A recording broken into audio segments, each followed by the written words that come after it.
En Matthieu 2,2, nous voyons des hommes venus pour adorer. Où est le roi des Juifs qui vient de naître? Car nous avons vu son étoile en Orient.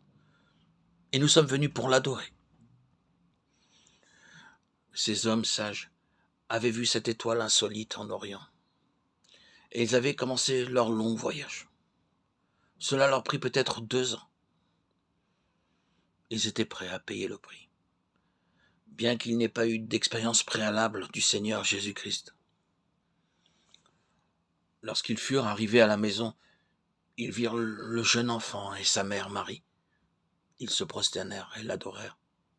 Puis, ils présentèrent leurs cadeaux coûteux, l'or, l'encens et la myrrhe.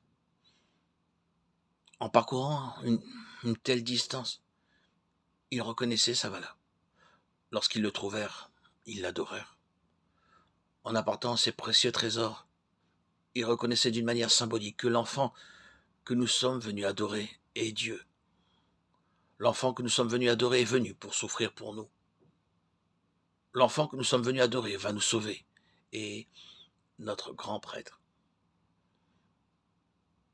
Bien qu'ils apportaient tout cela de si loin, ils n'avaient pas eu de lui une expérience personnelle. Regardons dans Luc 7, 37, 38, 47. Une femme de la ville, une pécheresse, lorsqu'elle sut que Jésus était à table dans la maison du pharisien, apporta un vase d'albâtre plein de parfums et se tint à ses pieds derrière lui. Elle lava ses pieds avec ses larmes et les oignit de parfum. Il ne nous est pas dit comment cette femme découvrit, peut-être par intuition, qu'il y avait un homme dans cette maison qui pouvait pardonner le péché. Mais dès qu'elle se trouva près de lui, elle commença à pleurer. C'étaient des larmes de repentance.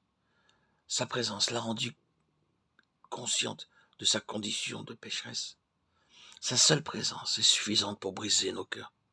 Complètement brisés, elle pleurait à cause de son péché et lavait ses pieds avec ses larmes.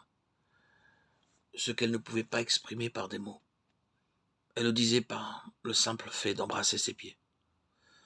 Elle ignorait tout de l'école de théologie, mais son amour était spontané, son adoration réelle.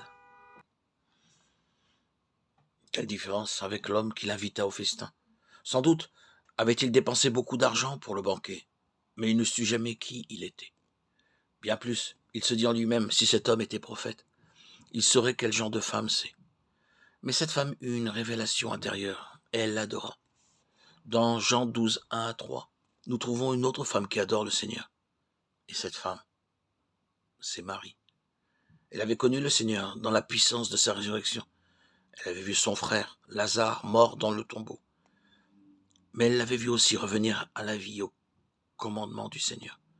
Maintenant, elle avait une relation nouvelle et vivante avec le Seigneur Jésus-Christ, qu'elle n'avait pas connu avant. Et elle se répandit en adoration pour lui, en oignant ses pieds avec un parfum très particulier, dont l'odeur remplit toute la maison. Au fur et à mesure qu'il travaille en nous, nous l'adorons d'une nouvelle manière.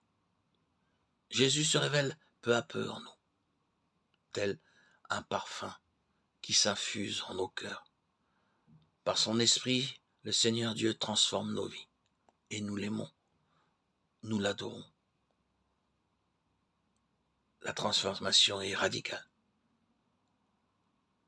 formidable, merveilleuse, pour ceux qui ont la joie de la connaître, de la goûter.